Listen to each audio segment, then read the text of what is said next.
Kyle here from allmediareviews.blogspot.com, and I wanted to just sort of do this as briefly, or not as briefly, hopefully as briefly as I could, talk about something that sort of thought about talking about anyway. I've talked about a lot in the blog, about progressive rock, specifically what I'm most into, maybe my most expertise with music is, I guess. Don't like to be pigeonholed, of course. I guess just a quick bio if I can. I think I explained this in one other video. I grew up listening to classic rock. Grew up with like pop music in the 80s and classic rock in high school and in the 90s, and then I discovered progressive rock. So naturally, it was like Dream Theater and Rush, then Dream Theater. Naturally, it was sort of, you gravitate toward checking out the older bands because that's the history. So yeah, progressive rock, the history of progressive rock really is just rock and roll, and rock music is only about 55, 60 years old, really, and the history of all music and art is really not that old. But anyway, you have these different periods of time. Of course, the original progressive rock was called progressive rock, maybe it was.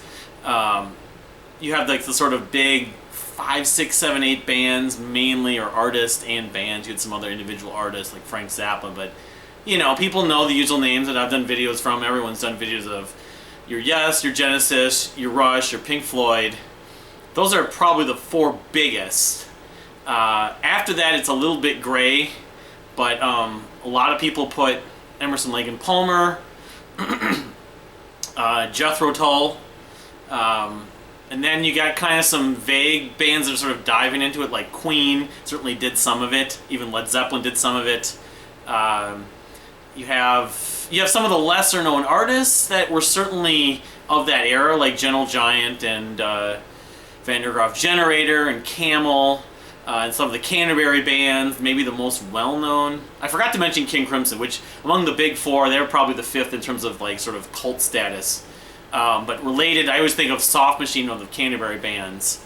Soft Machine's a band that what I've heard I've really liked, but I honestly don't know that much of their music, although there's one record I have in vinyl that I will show at some point.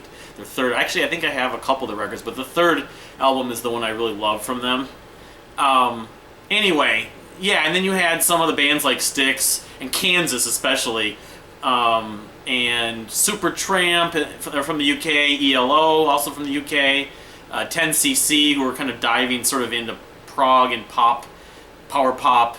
Anyway, that whole 70s period, the mid to late 70s too, and then the fusion stuff I kind of also think belongs in there, although its DNA is still rooted in jazz, but it's progressive rock enough that it's still kind of, like Griffin was another Canterbury band who also sounds a lot like a lot of fusion stuff at points.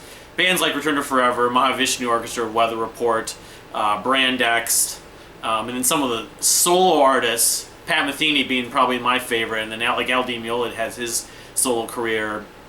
Anyway, that was all throughout the 70s, a little bit in the 80s too. The 80s, a lot of the bulk of those bands either ended up breaking up or just becoming more obscure. There were bands, side projects that were formed like UK, but then sort of there were a couple bands out of England that did start up at that time. The biggest being my favorite band, Marillion. But of course you had the likes of like Pendragon and Palace and IQ. IQ is a band that a lot of people love. A lot of people that love Marillion love. I have a lot of friends I have love IQ and thinks I should love them. I've never been able to get into IQ. I forgot to actually include, my bad, from the 70s, Renaissance would be another one, which I will definitely be featuring soon on an artist review. But anyway, that kind of neo-prog, in America it really wasn't neo-prog that much. There may have been a few bands. Actually, I would say Kevin Gilbert's stuff, the stuff he did with NRG and Giraffe in the late 80s, would sort of fall into that umbrella to a point. But really it was like the metal stuff that, and you had Iron Maiden and Judas Priest to a point, I guess, and then Queens like that were definitely influenced by a lot of progressive rock, and they just kind of were heavier. And then, of course, Fate's Warning, and then Dream Theater. So that sort of transitioned into the 80s into the 90s, where Dream Theater was sort of the, poster name for progressive rock, even though they were underground. Although some people considered them basically like hair metal with some guitar solos and some keyboards, but You know, they're lumped sort of in with Satriani and Vi to a point. They're a musicians band, Eric Johnson, for example. But the 90s, you know, you had a few bands that were underground. None of them really got that mainstream. I mean, if you want to consider Jellyfish Prog, I suppose to a point. Even XTC earlier than that. But that wasn't really quote-unquote prog, like the stuff that really directly were influenced by Pink Floyd or Rush or Genesis. And anyway, it was Dream Theater, and then a lot of bands sort of followed in Dream Theater's footsteps. The Magna Carta bands like Enchant and Shadow Gallery. Echoland was actually on a major label. King's X, of course, and Galactic Cowboys were sort of doing like a sort of funk, groove-oriented progressive rock that was also very... shared common traits with grunge and some other things, but they also were very influenced by the Beatles. You know, and you had some other bands I'm not even going to remember in the 90s that were kind of at least prolific, if not highly successful, like Cynic, for example, and that whole Florida scene, and Savatage. Cynic, of course, had the one album, and then they ended up doing other things, but that album Focus in like the 94, 93 I think it came out. Anyway, so that kind of happened in the 90s, and that whole neo-prog, you had bands like Spock's Beard and the Flower Kings pop up. There were others like Anglo-Guard, and there's a million of them that were just kind of cult bands. The magazine Progression would feature a lot of them like they were household names. I can't even name them off the top of my head. But then the main bulk of this video, what I was intending this video to kind of go to, is what happened sort of after that, where it's sort of Dream Theater and their influence and neo-progressive rock, because the 70s stuff was the 70s. Some of it was being revived, some of it was being directly influenced, like Spock's Beard or even Echoland to a point. Of course, Tool was around then too. I've never been into Tool. And then Radiohead popped up, and again, Radiohead's not a band I've really liked, but both Tool and Radiohead bands I like to respect for the fact that they influence a lot of bands I love. So at the dawn of the century, per se, on the Christian calendar, a large influence of musicians were listening to, that like progressive rock, were listening to Dream Theater, but also were listening to Tool and Radiohead, amongst a few others that I'm probably not even remembering. But what I would call college prog or college progressive rock, I've mentioned many times before. It's only a term that I seem to be the only one to even consider using. What's the origin of that term? The origin of that term, and why I use it, is because, alright, in the 1980s, of course, there was this music that a lot of people enjoyed, but it really wasn't popular in terms of mainstream popularity. It was sort of underground, and the only place you could find it really was on college radio stations. Largely bands like R.E.M., maybe the Smiths to a point, possibly bands like Joy Division, and who else would I put? The Cure possibly, and Depeche Mode. I suppose you could sort of lump it in with some of the new wave bands. Talking Heads might be sort of in that category to a point. There's some other bands I'm not even remembering right now, but these bands were not as popular. U2, I guess, sort of on the fringe of that, but because they weren't at their peak of their popularity until really in the early 90s. But, you know, U2, but I mean, R.E.M., those bands, another one would be the Pixies, I suppose. But the college radio stations were the only places that would play it. You would have to, like, ask for stuff at a record store, like the record, be vinyl basically at that point. Where's the music that the college radio station's playing? That's why they called it college rock.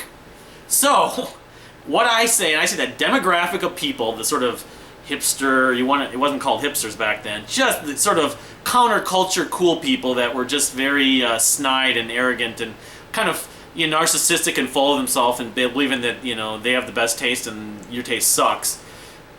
That led to transitioning to what was referred to as alternative rock, alternative music. And to me, it was the same demographic listening to it. It was a lot of the same sounds that was basically from grunge, or grunge was basically spawned from it. The Pixies, if would be regarded as college rock in the 80s, basically were a direct influence on Nirvana. So, you know, that's the thing, is that's why alternative rock, and, you know, R.E.M. were sort of the poster band for that as well. But there were a lot of the bands in the 90s like Live, and I actually like Live. I'm trying to think of, there's a lot of band starts with a T. Total Wet Sprocket was another one. I mean, your Bushes, your Crackers, your Creeds, all those bands, those alternative stations, they called themselves alternative, were playing. To me, originally originated were the seeds of the college rock music. Okay, so you fast forward, the same demographic more or less is listening to that listened to the college rock in the 80s, are now listening to what is referred to as the last 15 years as indie, because it's on an independent label. Okay, that may be true, but that, first of all, a lot of those artists are actually eventually don't end up releasing music on an independent label. They get signed to a major label. But secondly, what about the bands that are on quote-unquote independent labels that don't sound like that? That's why the term indie I've never liked. And so that's why you want to basically give it, at least for its roots term, like progressive rock, it was progressive, it should be called college rock. So, that all being said, that's where the term college rock really should be transitioned from the 80s to the 90s to the 2000s, basically. So there's a percentage of bands that kind of, we're listening to some of that stuff, Dream Theater, Tool, and Radiohead, and even your Pink Floyds and Yeses and Jethro Tulls in the early 2000s, late 90s, early 2000s, and basically ever since. And that's why I like to call it college progressive rock or college prog. Some of the biggest names, of course, likes of the Mars Volta, Muse. I guess you'd put Coheed and Cambria in there. They've been sustainable. Let's see here. There's a few others that are sort of in terms of mainstream success, but then the bands that aren't that mainstream, but at least they've had a modicum of success. Some of my favorites: Dredge, The Deer Hunter, Mew, Furious Revolution, Ocean Size, Biffy Clyro to a point. I have a whole list on Rate Your Music that I'll try to link on this video when I'm done in a minute or two here. And that kind of music, while it definitely kind of is traced from that college rock and the progressive rock styling, seems to kind of have less boundaries, which makes it in a lot of ways more progressive. I mean, at least more exploratory, more adventurous, maybe even more pioneering in the sense that they're really more open to incorporating different styles than even like the bands that were coming out in the 90s that were quote-unquote progressive or prog.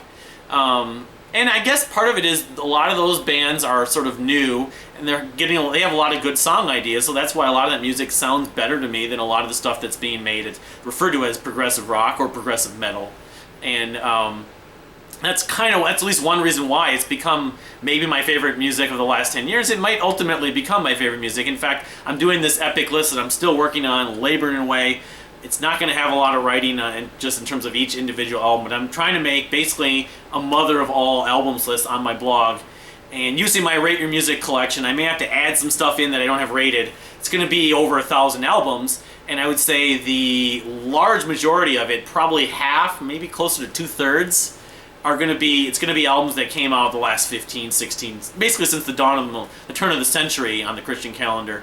And just because partly there's a lot of music that's come out in the last 15 years, but partly because that's the music I've consumed and I've had the opportunity, give credit to the internet and people sharing names and just trying to consume the stuff. And with my job, I've been able to listen to music all day for a while. Not so much the last 5 or 6 years, but anyway, that's kind of my take on why I call it college progressive rock. I don't call it indie prog.